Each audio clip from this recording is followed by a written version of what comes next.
안녕하세요. 네, 안녕하세요. 세 번째 시간입니다. 우리가 공인중개사 법령에서 첫 주에 우리가 배웠던 건 이거예요. 공인중개사라는 용어도 배웠고, 그 다음에 등록하면 뭐가 되고, 개업공인중개사가 되고, 개업공인중개사는 종류가 세 가지가 있어요. 공인중개사인 개업공인중개사도 있고, 또 법인인 개업공인중개사도 있고, 또 부칙상 개업공인중개사는 아저씨가 있잖아요. 이렇게 개공이 된 다음에 중개업할 수 있어요. 의뢰받고 보수받고 중개를 업으로 하는 것이 중개업이죠. 보수를 받지 않으면 뭐가 아니고 중개업이 아니고, 보수를 받고 했을지라도 우연히 단 한 번 했으면 뭐가 아니고 중개업이 아니고, 그리고 중개라는 것은 중개대상물, 토, 건, 입, 광, 공, 중개대상물에 대하여 거래 당사자 간의 매매, 교환, 임대차 그 밖의 권리의 득실, 변경에 관한 행위를 알선하는 거라고요. 그리고 소속 공인중개사, 개공에게 소속된 공인중개사인데 법인은 사원이나 임원 중 공인중개사를 포함하고 중개 업무를 수행하거나 중개 업무를 보조하는 자를 말한다. 다음에 중개보조원은 뭐가 아닌 자? 공인중개사가 아닌 자로서 개공에게 소속되어서 현장 안내, 일반 사무 등 단순한 업무를 보조하는 자를 말한다. 자, 그리고 우리 교재에 지난주에 했던 거는 책으로 잠깐 살펴볼까요? 거기 29페이지 복습 시간이 되겠습니다. 복습 시간 29페이지에 자, 정책심의위원회 어디에 둘 수 있다? 국토부에 둘 수 있다. 그리고 심의상 네 가지는 어떻게 외웠어요? 공부, 손수, 공은 공인중개사 시험 자격 취득에 관한 사항, 부동산 중개업의 육성에 관한 사항, 손해배상 책임 보장, 중개보수 변경. 그리고 이 네 가지 박스 밑에 보면은 이 네 가지 중에서 뭘 심의했을 때는 시도지사는 이에 따라야 한다. 공인중개사 시험. 시도지사가 시험을 시행하니까요. 시도지사는 이에 따라야 한다 그랬어요. 위원장 포함해서 7명, 11명 7월 11일. 위원장은 누구고요? 국토부 제1차관. 나머지 위원은 누가 임명해요? 국토부 장관이 임명 위촉한다 그랬어요. 29페이지 보세요. 29페이지. 그리고 임기는 몇 년? 2년 뭐 이런 거. 웬만하면 2년이거든요. 그 다음에 차 밑에 위원장이 직무를 수행할 수 없게 되면 누가 대행한다? 위원장이 미리 지명한 위원이 직무를 대행한다. 이번 30회 시험에 여기서 부위원장이 그래서 이제 정답이었는데, 나중에 우리 그 부위원장이 이런 것도 배워요. 그런 단원도 있거든요. 나중에 비교해서 배워요. 다음 페이지. 위원장이 회의를 소집하잖아요. 개최 며칠 전까지, 7일 전까지 일시장소 안건을 위원들에게 통보하게 돼 있는데, 긴급하거나 부득이한 사유가 있을 때는 언제까지? 전날까지 통보할 수 있었어요. 그리고 위원의 제척 이런 것도 있었는데, 예를 하나 들어보면 위원이나 배우자나 배우자였던 사람이 오늘 안건에 직접 당사자가 된다. 그럼 심의위원회의 의결에서 그 사람 빼고 해야 되지 않냐 이거죠. 그래서 심의의결에서 제척된다. 제척 사유면 스스로 회피해야 되잖아요. 스스로 회피하지 않으면 누가 그 위원을 해촉할 수 있다? 국장이 임명권자 있으니까요. 그리고 오늘 안건의 당사자가 외부인인데 그자가 보니까 이 위원 중에 한 사람의 헤어진 여친이었죠. 그래서 공정한 심의기를 기대하기 어려운 사정이 있을 땐 심의위원회에 뭘 신청할 수 있어요? 기피 신청. 저 여자 빼주세요 이렇게 할 수 있었잖아요. 심의위원회에 뭘로 결정한다? 의결로 결정한다. 자, 심의위원회의 의결이 3번 나온다고 그랬거든요. 그래서 31쪽. 시험은 누가 시행함이 원칙이고 시도지사가 시행함이 원칙이고, 예외로 누가? 국장이 직접 문제를 출제하거나 시험을 시행할 수도 있다. 원칙은 시도지사, 예외는 국장. 근데 국토부 장관이 직접 문제를 출제하거나 시험을 시행하려면 뭘 거쳐야 한다? 심의위원회 의결을 미리 거쳐야 한다. 시험 못 보는 사람 몇 사람이죠? 2사람. 자격 취소되고 몇 년? 3년. 부정행위로 걸려서 뭐 되고 5년. 무효 처분일부터 5년 동안 응시 자격을 정지해요. 시험 못 보는 사람 2사람만 못 봐요? 2사람만 못 보고, 그 다음에 저 밑에 시험은 매년 1회 이상 시행하되 심의위원회 의결 거쳐서 당위원도 시행하지 않을 수도 뭐 있다. 이런 것도 있고요. 다음 페이지. 합격하면 자격증 누가 주고? 시도지사가 교부하고요. 분실훼손, 재교부 신청도 누구에게? 교부한 시도지사에게 정확하게는. 그 다음에 다른 사람에게 자기의 성명을 사용해 중개업을 하게 하였습니다. 자격증을 양도 또는 대여했어요. 자격 취소주죠. 이런 걸 행정처분이라 한다 했어요. 그 다음에 1년 이하 징역이나 1,000만 원 이하 벌금 이런 걸 행정형벌 이렇게 불러요. 그리고 다른 사람의 자격증을 양수 대여받은 자는 형벌만 주죠. 1-1. 또 공인중개사 아닌 자는 명함에 공인중개사 이와 유상명칭 쓰면 안 되거든요. 이거 위반하면 또 1-1 주고 그래요. 밑에 판례는 우리 공인중개사와 보조원이 그 동업하는 것 자체가 위반인 건 아니랬죠. 이 동업했어도 공인중개사가 중개 업무를 다 수행하고 무자격자로 하여금 중개 업무를 하게 하지 않았으면 이건 대여가 아니에요. 그런데 중개보조원이 거래 성사시키고 중개보조원이 계약서를 썼죠. 근데 거기에 공인중개사는 서명과 날인만 했단 말이에요. 근데 이건 외관상으로는 공인중개사가 업무를 수행하는 형식을 갖췄지만 실질적으로는 누가 한 거다. 중개보조원이 중개 업무를 수행한 거니까 이것도 대여로 보겠다 뭐 이런 거잖아요. 이렇게 자격증 따서 오른쪽 가서 교육받았어요. 실무교육은 누가 받아요? 개설 등록을 신청하려는 공인중개사, 법인은 대표자 사원임원 전원 다. 거기서 주의할 점은 사원임원이면 공인중개사든 아니든 다 받는다는 거죠. 이렇게 등록하는 애들은 언제 받아라? 등록 신청일 전 1년 이내. 우리 오늘 분사무소 설치신고 배우거든요. 그래서 책임자는 언제 받아라? 설치신고일 전 1년 이내. 소공은 이따 고용신고 배우거든요. 언제 받아라? 고용신고일 전 1년 이내 누가 실시하는? 시도지사가 실시하는 실무교육을 받으세요. 실무교육이 면제되는 경우 있죠. 우리 개공이었는데 뭐 했고? 폐업신고했고 소공이었는데 뭐 했고? 고용항해 종료신고했고 얼마 이내? 1년 이내 다시 등록, 다시 소공될 땐 실무교육 면제. 몇 시간이죠? 28, 32. 다음 페이지. 직무교육은 누가 받아요? 중개보조원. 언제? 고용신고 일전 1년 이내에 누가 실시해요?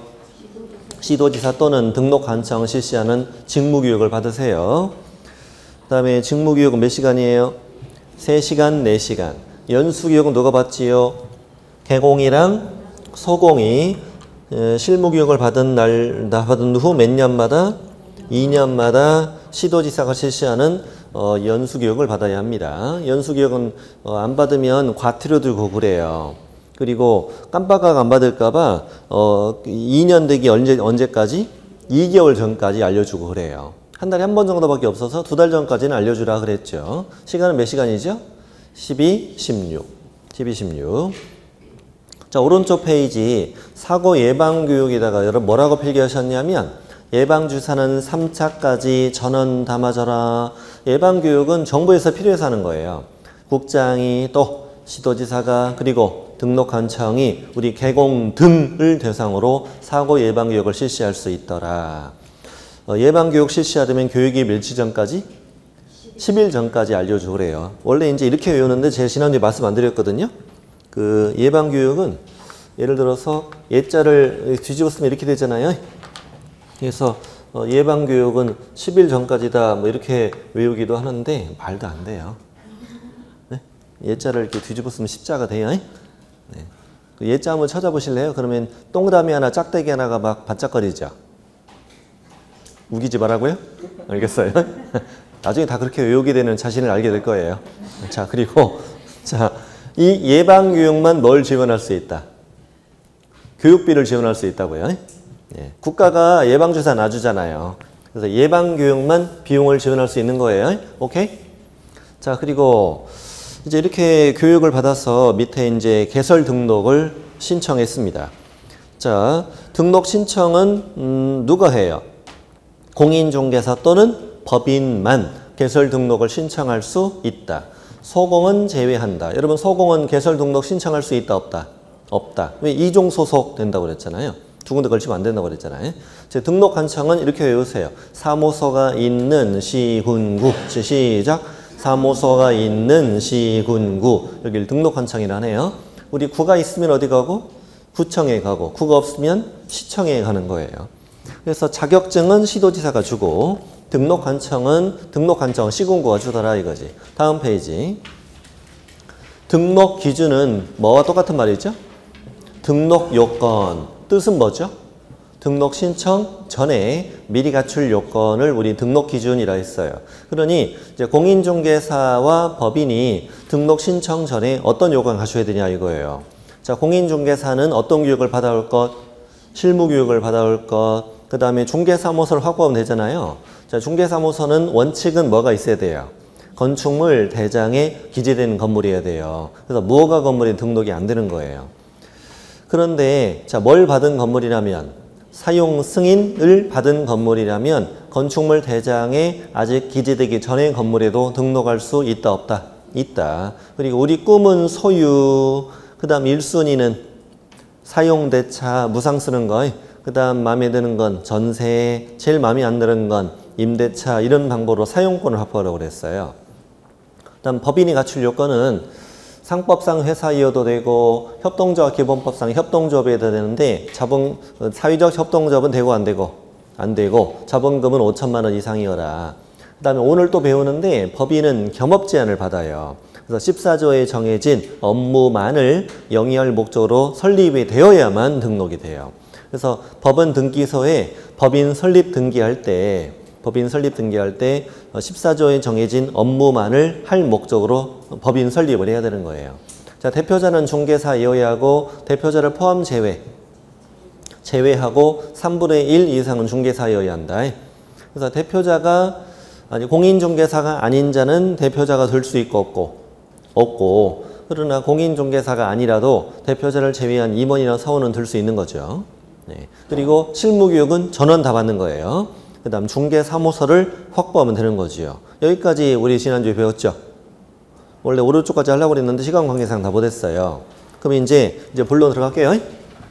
본론 들어갈게요. 이렇게 해서 공인중개사나 법인이 뭘 갖춘 다음에 등록 기준을 갖춘 다음에 드디어 이제 등록을 신청하는 거예요. 이렇게 등록을 신청해서 등록 절차를 지금부터 배울게요.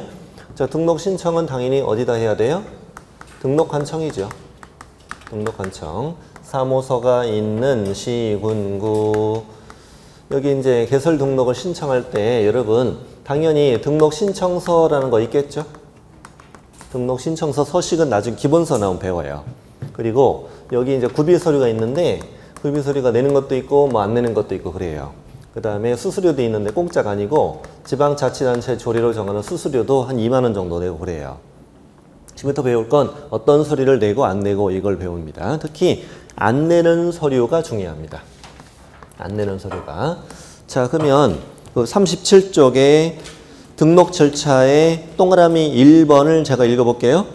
중개사무소 개설 등록을 하려는 자는 별지 서식에 부동산 중개사무소 개설 등록 신청서에 다음의 서류를 첨부하여 중개사무소 두고자 하는 지역관을 등록관청에 신청해라 이겁니다. 동그라미 2번 제목이 뭐예요? 신청인이 제출할 필요가 없는 서류. 자, 제가 읽어볼게요. 등록관청은 공인중개사 자격증을 발급한 시도지사에게 개설 등록을 하려는 자, 법인의 경우는 대표자 포함한 공인중개사인 임원 사원을 말한다. 이분들의 공인중개사 자격 확인을 요청해야 한다. 자, 딱 읽었는데 뭐가 다 와닿지 않는데요. 잠깐 저를 보시겠어요? 여러분 자격증 누가 주죠? 시도지사가. 근데 등록 신청은 등록관청이 하잖아요. 시청이 다 하잖아요. 그러니 그 등록 신청서 서식에 나중에 보시면은 이자가 자격증을 어디서 받았는가를 써내는 난이 있어요. 공인중개사 자격증 발급 시도 땡땡 경기도 이렇게 쓰는 게 있어요. 그러면 등록관청에서 경기도에 전화해서 이 사람 증 땄는 걸 확인한다는 얘기예요. 그러니까 뭘 낼 필요가 없다. 거기다 적어보세요. 자격증 사본 X 이 말입니다. 자격증 사본을 낼 필요가 있다 없다? 없다 이거예요. 자격증 사본을 낼 필요가 없다는 말이에요. 자, 내고 싶어 안 내고 싶어요? 내고 싶잖아요. 이거 어떻게 땄는데 이거 확대복사해서 내려고 그랬는데. 자, 내지 마세요. 네, 혹시 모르니까 갖고 가요. 자, 이렇게 해서 공인중개사 자격증 사본을 낼 필요가 없다. 자, 니은. 등록관청은 전자정보법에 따라 행정정보 공동이용을 통하여 법인 등기상 증명서와 건축물 대장을 확인하라 이 말이에요. 거기도 체크해 보세요. 법인 등기상 증명서 또 하나 건축물 대장. 이 두 가지도 낼 필요가 없다는 얘기예요. 이건 등록관청이 행정정보 공동이용을 통해 확인, 이 말은 인터넷으로 확인한다는 얘기예요. 우리 행정기관끼리는 다 전산망 연결돼 있을 거 아니에요. 그러니 공무원이 인터넷으로 확인할 수 있는 사항을 굳이 우리가 낼 필요는 없지 않냐 이거지. 네. 그래서 지금 안 내는 서류 3개 한번 읽어보세요. 첫 번째 뭐 낼 필요 없다? 자격증사본. 두 번째는 법인 등기상 증명서. 세 번째는 건축물 대장. 이거 낼 필요 없어요. 그리고 잠깐만 잘 보세요. 이 법인 등기상 증명서가 뭐냐면 그 법인 등기부 등본이거든요. 이 법인 등기상 증명서를 공무원이 컴퓨터로 열람해 보면 이 회사가 상법상 회사인지 협동조합인지 적혀 있어요. 예를 들면 주식회사 이런 거 적혀 있단 말이에요. 그리고 자본금이 얼마인가도 적혀 있어요. 그 요건을 확인하는 거예요. 그리고 이 회사의 업종이 적혀 있어요. 아까 14조에 정해진 업무만을 할 목적으로 설립된 법인이어야 한다게 거기 적혀 있다는 거예요. 업종이. 그리고 대표자, 임원, 사원의 이름이 다 적혀 있어요. 그럼 그 중에 공인중개사인 사람들을 시도지사에게 물어봐서 자격증 있는 걸 확인한다는 얘기예요. 이렇게. 자, 이런 얘기입니다. 자, 낼 필요 없는 서류였어요. 지금부터는 내야 될 거. 지금부터 내야 될 서류 3번. 제출 서류는 첫 번째는 뭐 내셔야 된다? 실무교육을 받았다는 거 내야 돼요. 그렇죠. 법인이면 대표자, 사원이면 전원 다 내야 되겠죠. 자, 두 번째는 뭐 사진? 여권용 사진을 어디다 붙이려고요? 어떻게 알았어요? 그 등록증에 붙일 사진이에요. 네, 등록증 사진. 등록증에 붙일 여권용 사진을 내는데 이게 3년 전까지는 반명합한 사진이었다가 좀 큰 걸 붙여준대요. 부담되게. 여권용 사진으로 붙여준대요. 자, 디귿번. 자, 뭘 확보했다는 서류를 내라. 중개사무소를 확보하였다는 서류를 내야 되겠죠. 건축물 대장은 냈어, 안 냈어요? 아까 안 됐죠. 건축물 대장은 안 냈지만 소유, 전세, 임대차, 사용대차 이런 걸 확보했다는 서류는 내야 될 거 아니에요. 그런 걸 내라는 얘기예요. 자, 지금 거기는 그냥 누르면 보고 가세요. 자, 그럼 실판 보시겠습니다. 이렇게 해서 내는 거, 안 내는 거 알았고 수수료도 냈고.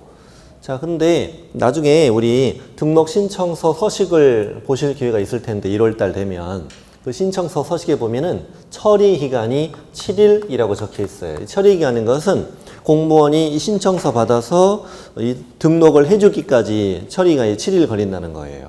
그러면 이 신청서 내고 서류 내고 돈 내면 등록관청은 두고 가라고 그러게요? 아니면 그거 기다리라고 그러게요? 두고 가라고 그러죠. 일주일 동안 기다릴 수는 없잖아요. 두고 가라 그렇게 해요. 두고 가면 나는 가서 뭐 하면 돼요?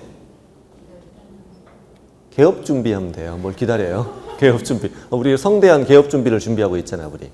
떡도 맞추고, 돼지머리 눌린 것도 사야 되고, 육개장도 끓여야 되고, 수건도 찍어야 되고, 인테리어도 핑크색으로 이렇게 하고, 그리고 이제, 간판도 노란색으로 달고, 풍선도 이렇게 하고, 할 예정이잖아. 폭주.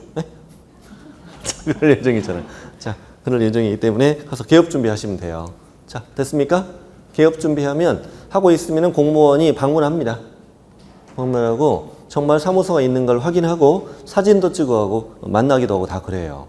와보지 않으면 사무소가 있는지 아닌지 어떻게 알겠습니까? 자, 그리고 나서 이제 등록관청은 요건에 적합하면 중개사무소 개설 등록을 해줍니다. 칠판 잘 보세요. 이게 무슨 말인가 아셔야 돼요. 등록을 하고 이게 무슨 말일까? 등록이라는 건 장부에 적어 올린다는 얘기였죠. 공무원 책상에 컴퓨터 있는데 컴퓨터에 보면 중개사무소 등록대장이라는 프로그램이 있거든요. 여기에 내거 등록대장을 하나 만드는 거예요. 그냥 학교로 보면 생활기록부 정도 생각하시면 돼요. 내거 등록대장을 만들고 이 말이에요. 그럼 등록을 했으면 나는 뭐가 된 거예요? 개업공인중개사가 된 거죠, 나는? 우리 개공의 용어의 정의가 중개사무소 개설 등록을 한 자 그랬잖아요. 나는 개공이 된 거예요. 개공이 됐다는 걸 나는 아직 몰라, 몰라. 모르죠. 컴퓨터로 한 거니까요. 그러면 그 사실을 등록이 됐다는 걸 알려주겠죠. 알려주는데 그 신청 받은 날부터 며칠 안에? 7일 안에 신청인에게 서면으로 통지해줘요. 서면으로 통지해야 한다라고 나올 거예요. 자, 여기까지 한번 읽어볼게요. 자, 또 양거로 2번. 등록 신청받은 등록한청은 다음의 개업공인중개사 종별에 따라 구분하여 개설 등록을 하고 그 신청받은 날부터 7일 안에 신청인에게 서면으로 통지해야 한다. 좋아요.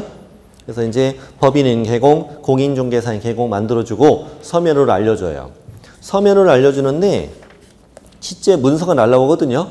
편지로 날라오는데 문자도 와요. 축하해요. 개공이 되었어요. 이렇게 알려줘요. 그리고 그 안내에 뭐라고 되어 있냐면 시청에 오세요. 뭐 찾으러? 그렇죠. 등록증을 찾으러 오세요. 이렇게 되어 있어요. 등록한청에 등록증을 찾으러 가야 돼요. 자, 그런데 이 등록증을 찾으러 갈 때 할 일이 있어요. 그냥 주는 게 아니에요. 그냥 주는 게 아니고 보증 설정이라는 걸 해야 되는데 여러분 그 중개사무소 출입물에 보면은 1억 원 손해배상 책임 보장 이런 거 적혀 있는 거 본 적 있어요? 거기에 가입을 해야 돼요. 잠깐만 실판 보실까요? 거기 제가 박스 안에다가 써드렸는데 거기 읽어보지 마시고 38쪽에 박스 안에 있는 걸 나중에 천천히 읽어보시고 제 칠판에 그냥 보시면 돼요. 보시면 돼요.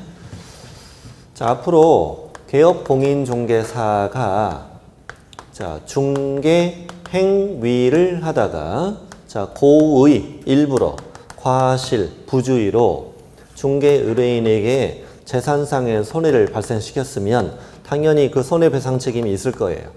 근데 자, 개인적으로 손해배상을 해주는 건 쉬운 일은 아니겠죠.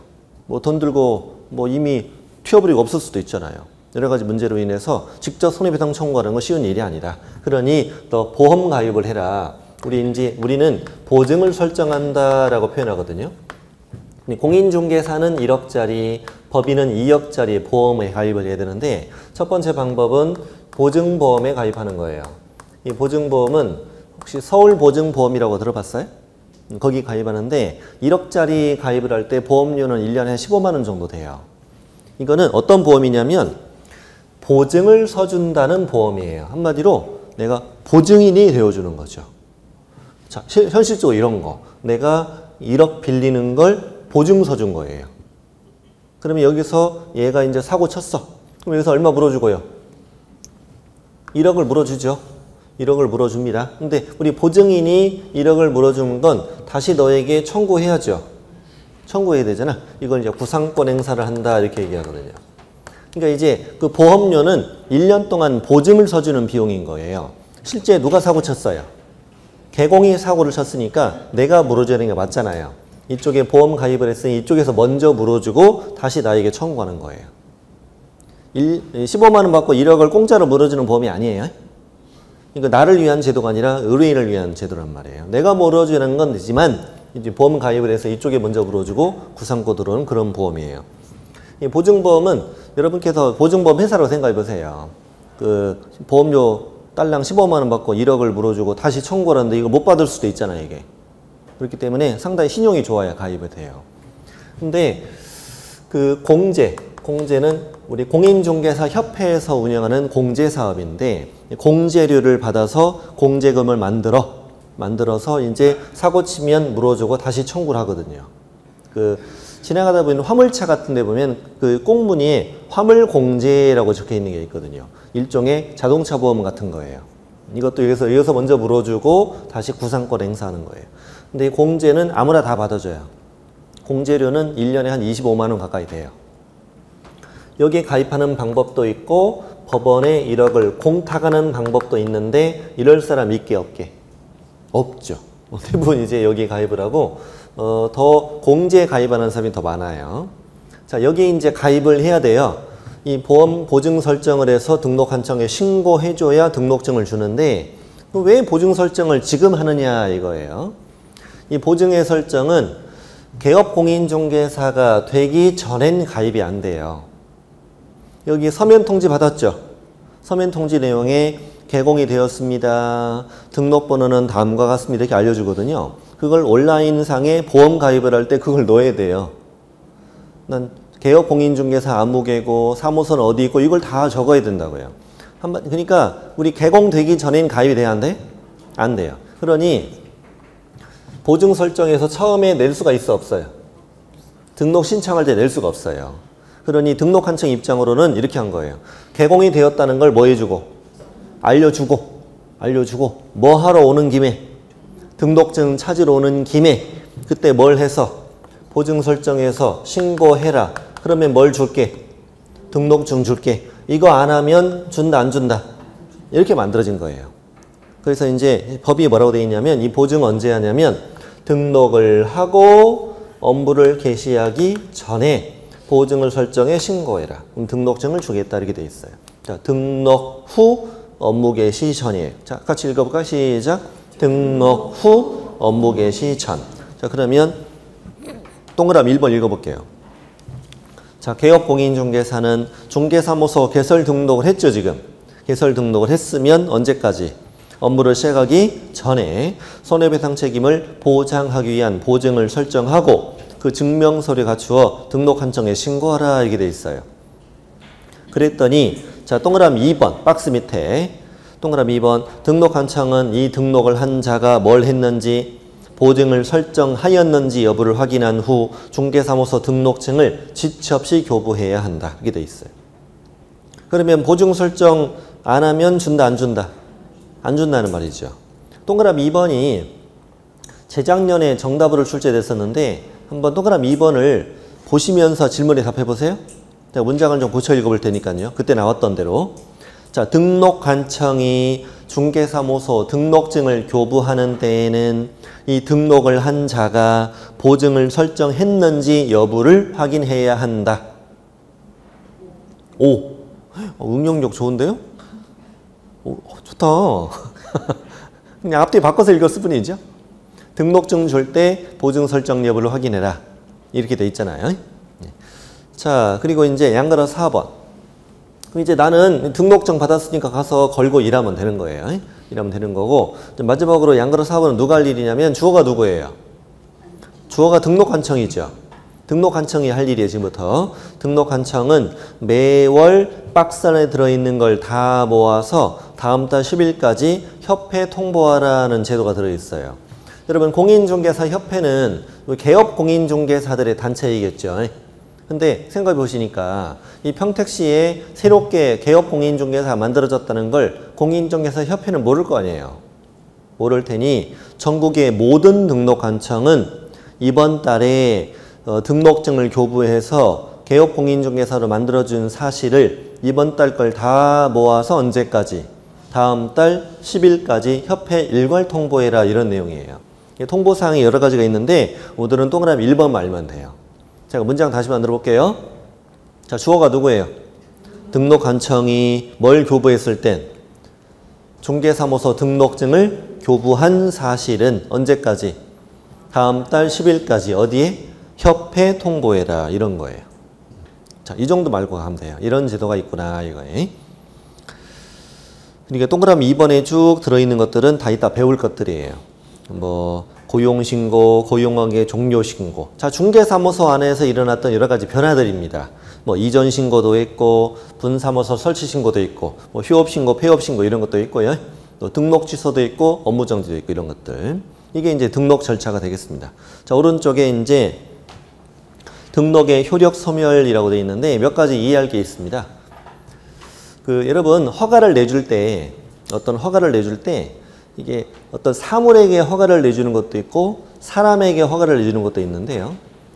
사물한테 허가 내주는 건 대표적으로 건축물 허가예요. 건축 허가 받아서 건축물 지었죠. 그러면 그 건축물은 상속돼야 안 돼요? 돼요. 양도되어도 돼요. 근데 사람에게 주는 허가, 대표적으로 이 등록이란 말이에요. 사람에게 주는 이 허가는 당연히 상속되고 안 되고 안 되고 양도되어도 안 되는 거거든요. 그러니 사망하거나 법인이 해산하면 그 등록의 효력은 바로 소멸된다는 거예요. 당연한 거죠. 근데 이거예요. 사망 해산 사실을 등록관청이 바로 알게 되는 건 아니죠. 그 사실을 알 때까지는 여전히 서류상 개업공인중개사죠. 그래서 등록관청이 그 사실을 알게 되면 등록을 취소하는 처분을 별도로 하게 돼요. 그래서 뭐가 중요하냐면 세 번째 줄, 등록관청이 사망 해산 사실을 알게 되면 서류상 개설 등록 취소 처분하게 된다. 그럼 제가 문제를 볼게요. 개업공인중개사가 사망하면 등록한청은 개설 등록을 취소해야 한다. 오, 뭐 좀 아니라고 그래. 방금 읽었잖아요. 오! 자, 오 해보세요. 네, 좋아요. 그 다음에 또 해볼까요? 법인인 개업공인중개사가 해산한 경우 등록한청은 개설 등록을 취소해야 한다. 오! 좋아요. 그 다음에 등록 취소. 어떤 걸 위반해서 등록 취소를 받으면 그 등록의 효력이 없어지겠죠.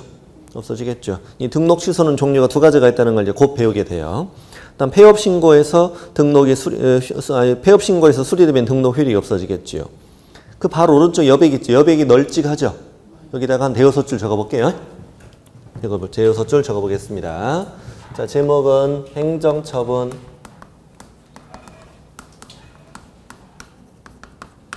이게 제목입니다. 자, 첫 번째, 우리 공인중개사에게 주는 행정처분은 자격 취소가 있어요. 자격 취소. 그 다음에 우리 소속 공인중개사에게 주는 건 자격 정지. 자격 정지라는 게 있더라.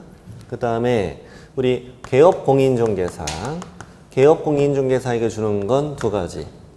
등록 취소, 또 하나는 업무 정지. 등록 취소는 또 두 가지가 있어요. 절대적 등록 취소, 그 다음에 임의적 등록 취소. 자, 여기까지입니다. 자, 그럼 이제 잠깐 짚어보시면 이자가 공인중개사인 개업공인중개사예요. 그럼 이자는 자격증도 있고 등록증도 있는 거잖아요. 그런 건데 여기서 등록 취소부터 할게요. 등록 취소라는 건 이 등록을 취소한다는 거지. 이 등록을 취소하면 이자는 자격증은 남아 안 남아요? 자격증은 남아요. 근데 이제 이 등록 취소가 되면 뭔가 법을 크게 위반한 거니까 일정 기간 동안 중개업을 못하게 막아야 되는 거 아니겠어요? 자, 몇 년? 한번 찍어보세요. 1년? 적당한 숫자. 3년. 오, 좋아요. 3년 동안 우리 그 개공으로 등록도 안 되고 소공 보존 이거 다 안 돼요. 사원이면 다 안 되는 거. 이 업계를 3년간 떠나야 돼요. 근데 이제 이 등록 취소는 종류가 두 가지가 있더라는 거예요. 절대적 등록 취소라는 건 등록을 취소해야 한다. 임의적 등록 취소라는 건 등록을 취소할 수 있다. 그럼 이게 절둥치, 우리 간단히 주면 절둥치라는데 절둥치에 걸리면 봐줘 안 봐줘요? 안 봐주지. 무조건 등록 취소하는 거예요. 그다음 임등치 여기에 걸리면 등록을 취소할 수 있으니까 할 수도 있고 안 할 수도 있는데 안 할 때는 업무정지를 대신 줘요. 봐주진 않아요. 그럼 업무정지는 뭐냐? 최대 6개월까지 영업정지를 주는 건데 우리 법에는 영업정지라는 표현을 쓰지 않고 업무정지라는 표현을 써요. 소공한테 뭐라고 표현하고 자격정지를 표현해. 이 두 가지는 똑같은 건데 말만 다른 거예요. 자격정지, 업무정지를 최대 6개월까지 영업정지를 주는 거다. 자, 이게 등록 취소입니다. 등록 취소. 그러면 또 이거 보세요. 이번에 그럼 자격 취소다. 이건 자격 취소인데 자격 취소가 되면 등록 취소해야 돼, 안 해야 돼? 해야죠. 자격 취소했는데 등록증 남아서 중개업한다는 거 좀 이상하잖아요. 네, 이 자격 취소되면 등록 취소해야 되는 거예요. 그래서 이 중에 제일 센 게 이제 자격 취소가 되는 거죠. 그럼 이제 칠판 보시면 이 중에 공인중개사인 개업공인중개사가 받을 수 있는 행정처분을 다 골라볼까요? 자, 첫 번째 뭐 자격 취소, 그 다음에 절등치, 또 임등치, 그리고 업무정지다. 그럼 이 중에 소속 공인중개사가 받을 수 있는 걸 골라볼까요? 뭐 자격 취소와 자격 정지 두 가지인 거예요. 그럼 자격 취소는 모든 공인중개사에게 다 줄 수 있는 거네. 근데 이제 자격 정지는 누구한테만? 소공한테만. 등록 취소 업무 정지는 누구한테만? 개공한테만 주는 거예요. 자, 이런 걸 행정처분이라 하는구나. 자, 그러면 무등록 중개업자부터 시작할게요. 자, 등록하지 않고 중개업을 했다. 우리 3-3으로 처벌된다고 그랬었잖아요. 3년 이하 징역에는 3천 이하 벌금으로. 당연히 개설 등록하지 않고 중개업한 자 3-3. 또 등록 취소 후 중개업을 한 자, 폐업 신고 후 중개업을 한 자도 처벌 대상이 되겠네요. 3-3으로. 다음 3번, 동그라미 1번. 자, 우리 개업공인중개사는 다른 사람에게 자신의 성명이나 상호를 사용해 업무를 하게 하거나 등록증을 양도나 대여해서도 안 되겠다. 이거 당연히 뭐 주겠다? 절등취. 반드시 등록 취소. 형벌은 몇 년? 1-1. 이런 걸 행정처분, 행정형벌을 경과하는 거라고 그랬죠. 이런 것들을.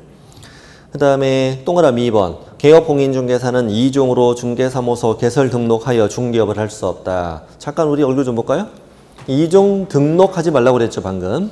2종 등록이라는 건 내가 평택에서 등록했는데 안성에서 또 등록을 했다. 그럼 2종 등록인 거예요. 그리고 평택에서 등록했는데 또 평택에서 등록해도 2종 등록인 거예요. 등록을 2번 했다는 거지. 등록 2번 하면 분명히 다른 하는 어떤 사람이 중개업을 할 테니까 2종 등록하지 마라 뭐 이런 거예요. 2종 등록하면 행정처분 뭐 주겠대? 절등취, 형벌은 1-1.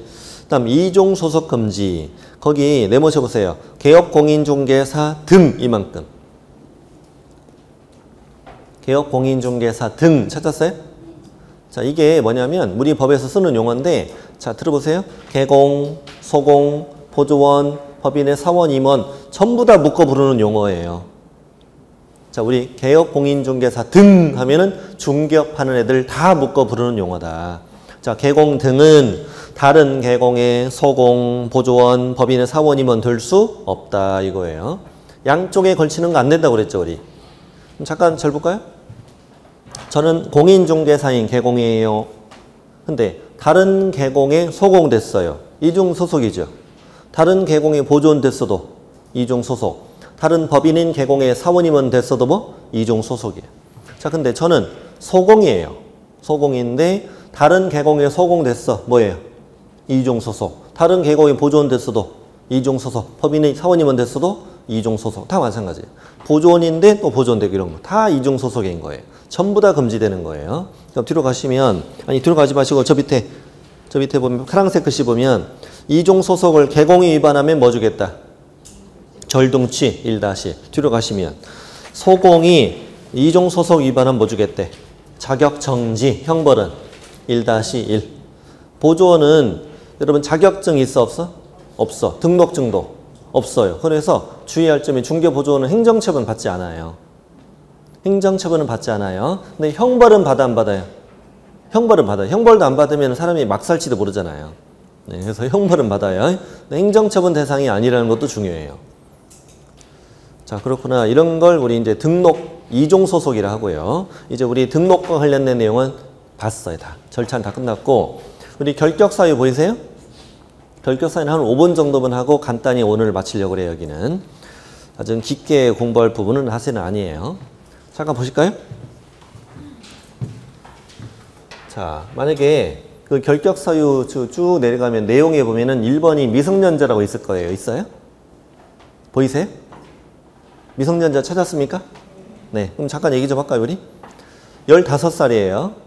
미성년자인데 공인중개사가 될 수는 있을까, 없을까? 잘하시네요? 우리 둘 빼고 시험 다 볼 수 있다고 그랬잖아요. 미성년자인데 공인중개사가 될 수는 있어요. 근데 엄마가 증 땄으니까 개업해 돈 벌어와. 이건 좀 이상하지 않아요? 개공이 됐다 이거예요. 개공이. 손님이 왔어요. 뭐래요? 손님이. 야, 엄마 어디 있어? 뭐래요? 왜 그러세요? 제가 사장이에요. 자식 장난치면 엄마 뭐라 그래요? 뭐 이렇게 된단 말이에요. 그래서 개공이 될 수는 없단 말이에요. 그러면 미성년자인데 증 땄어요. 소공되는 건 어때요? 소공은 되는구나. 계약서 쓰고 막 이렇게. 보조원, 커피 타고, 아동학대. 그걸 우리는 결격사유라고 그래요. 결격사유. 자, 다시. 미성년자라도 예를 하나 들어보면 간단해요. 미성년자라도 뭐가 될 수는 있는데 공인중개사가 될 수는 있는데 이자는 공인중개사가 되었더라도 뭐에 해당하니? 결격에 해당하죠 지금. 결격에 해당하면 당연히 뭐가 될 수 없다. 개업 공인중개사 등이 다 될 수는 없다는 거. 그걸 우리는 결격 사유라고 그래요. 개공 등이 다 될 수 없는 겁니다. 되셨죠? 마찬가지예요. 밑에 피한정 후견인, 피성년 후견인 찾았어요? 혹시 들어본 적 있으세요? 그 피한정 후견이 누구냐면은 옛날에 한정치산자예요. 안 적어도 돼요. 그냥 듣기 말아요. 걱정하지 말고. 한정치산자 이런 용어는 이제 시험에 안 나오니까. 옛날에는 한정치산자라고 그랬어요. 피한정 후견인을. 한정치산자 어떤 사람이냐면 그냥 좀 왔다 갔다 하는 사람이에요. 화창하면 들어오고 흐리면 좀 나가 이런 분이에요. 네, 이런 분을 한정치산자라고 그래요. 피한정 후견인. 피성년 후견인 옛날에 금치산자거든요. 금치산자 어떤 사람이냐면 날씨에 관계없이 늘 나가 있는 분을 말해요. 그냥 미안해요. 그냥 그렇게 생각하면 돼요. 자, 그러면 생각해 볼게요. 우리 피한정 후견인, 피성년 후견인도 공인중개사가 될 수는 있게 없게? 있어요. 시험 못 보는 사람은 두 사람뿐이라고 그랬잖아요. 둘 빼고는 다 될 수 있는 거예요. 자, 어쨌든 공인중개사가 될 수는 있지만 개공 등은 될 수 있다 없다? 없다는 거예요. 개업 공인중개사 등은 될 수 없다. 이런 걸 우린 결격사유란다. 오케이? 네, 이거 말고 더 있어요. 오른쪽에 파산 선고받고 복권되지 아니한 자, 결격이라는 얘기예요. 자, 질문 드릴까요? 파산 선고받고 복권되지 않았어도 공인중개사가 될 수는 있어요. 다만 개공 등이 될 수는 없다는 거예요. 우리 금고, 징역, 제가 첫 주에 한번 말씀드렸던 것 같은데 우리 형법에 제일 센 건 사형인데 사형 선고받고 결격이다 이런 건 말이 안 되잖아요. 어차피 돌아가실 예정이니까. 금고, 징역은 둘 다 감옥 가는 거랬죠. 근데 금고는 노역하고 노역을 하지 않고 징역은 노역을 하고 이 차이라고 그랬잖아요. 노역을 하고 안 하고 차이라고 그랬잖아요. 기억나십니까? 네. 어쨌든 금고나 징역에 거기 읽으면 실형 선고 받았죠, 지금. 실형 선고 받았다는 건 감옥살이를 하게 됐다는 거예요. 그럼 가서 감옥살이 하는 거죠. 하는 걸 우린 집행이라고 그래요. 집행. 그건 집행이 종료됐다는 건 무슨 말이야? 다 살고 석방되었다는 거예요. 근데 전과자죠. 그러고도 몇 년 더 가야 돼요. 3년. 그렇게 표현하는 거예요. 잠깐 잘 들어보세요. 이 양반이, 전 양반이 징역 2년에 실형 선고 받았어요. 그럼 집행 2년 동안 살았어요. 그리고 종료 어떻게 했어요? 나왔어요. 그러고도 아직 몇 년 안 된 사람 3년이 경과되지 아니한 자는 결격이라는 얘기예요. 금고나 징역은. 그리고 두 번째 줄은 금고나 징역에 실형 선고 받았는데 집행이 면제됐다는 말은 도중에 사면됐다는 거예요. 특별 사면 이런 거 있잖아요. 도중에 사면됐으면 풀려났죠 지금. 그날부터도 역시 몇 년 안 된 사람 3년 안 된 사람은 결격이라는 얘기예요. 그 다음에 거기 5번 보면 집행유예라고 보이세요? 혹시 살다가 집행유예 많이 들어봤죠? 많이 들어봤는데 집행유예는 우리는 어느 정도는 알죠? 감옥은 간다 안 간다? 이건 알잖아요. 근데 집행유예가 뭔지만 간단히 소개해 드릴게요. 예를 들어 징역 1년에 선고를 받았으나 그 형의 집행을 2년간 유예하였다. 이렇게 얘기하거든요. 길게 쓰면 이렇게 얘기하거든요. 잠깐 듣기만 하면 돼요. 너에게 징역 1년을 선고해. 너는 징역 1년을 살아야 마땅해. 그런데 너의 과거의 삶과 현재 반성의 정도와 또 너 아니면 식구들 먹여 살리기도 힘들고 여러 가지 정황을 판단해서 너의 감옥 가는 것을 2년간 미룬다 이런 얘기예요. 그리고 2년 동안 아무 사고 없이 잘 생활하면 감옥은 가 안 가? 안 가. 그 대신 평생 징역 1년의 전과자인 건 맞아 이 말이에요. 그냥. 이게 이제 감옥만 안 가는 거지 전과가 없는 건 아니에요. 평생 징역 1년 전과자가 되는 거예요. 자, 이 말 이해하셨죠 이제? 다시 너에게 징역 1년을 뭐 하는데? 선고하는데 여러 가지를 참작해서 너의 감옥 가는 걸 몇 년간? 2년간 미룬다. 그리고 2년간 착하게 살면 감옥은 가 안 가? 안 가. 그러나 평생 1년 전과자야 이 말이에요. 자, 그러면 다시 읽어보죠. 금고나 징역형의 집행유예 기간 중에 있는 자는 결격이 되죠. 무슨 기간이 지나면 되는 거예요? 집행유예 기간만 지나면 결격이 아닌 거예요. 집행유예 기간 동안만 결격이라고 생각하시면 돼요. 자, 그럼 칠판에 있는 이 사람은 결격사 몇 년이에요? 2년 동안 결격이라고 생각하시면 문제 풀면 되는 거예요. 자, 되셨죠? 실제 시험에 나온 건 풀어볼래요? 바로 풀리나 볼까요? 자, 징역 1년을 선고받고 그 형의 집행이 2년간 유예된 공인중개사는 그 유예기간 종료 후 중개사무소 개설 등록할 수 있다. 오, 이렇게 나왔어요. 그 다음에 6번에 보면은 벌금형이라고 보이세요? 벌금형도 형벌이라고 그랬죠. 근데 벌금형은 좀 약하죠. 그러니 좀 약하기 때문에 앞에 무슨 법 위반하여? 공인중개사법 위반이라고 적혀 있죠. 그러면 공인중개사법이 아니라 다른 법 위반해서 벌금형 받으면 결격이 아니란 얘기예요. 그리고 벌금형도 얼마 이상만? 300만 원 이상일 때만 결격이 된다는 거예요. 자, 근데 아까 금고징역은 앞에 어떤 법 위반인가 적혀 있어, 안 적혀 있어, 앞에? 안 적혀 있으니까 중개사법 아니라 다른 법 위반해서 징역받았어. 결격이 아니라 결격인 거죠. 여러분 생각해 보세요. 이 법이 아니라 다른 법으로 위반해서 징역받으면 덜 나빠요? 똑같이 나쁘잖아요. 금고징역은 어떤 법 위반인가 따지지 않고 벌금형은 중개사법 위반만, 또 300만 원 이상만. 예를 들어서 우리 도로교통법 음주운전에서 300만 원 벌금형 받았다고 쳐봐요. 중개업을 3년간 못하게 하는 건 좀 어울리지 않잖아요. 운전만 못하면 되는 거지. 그건 어울리지 않잖아요.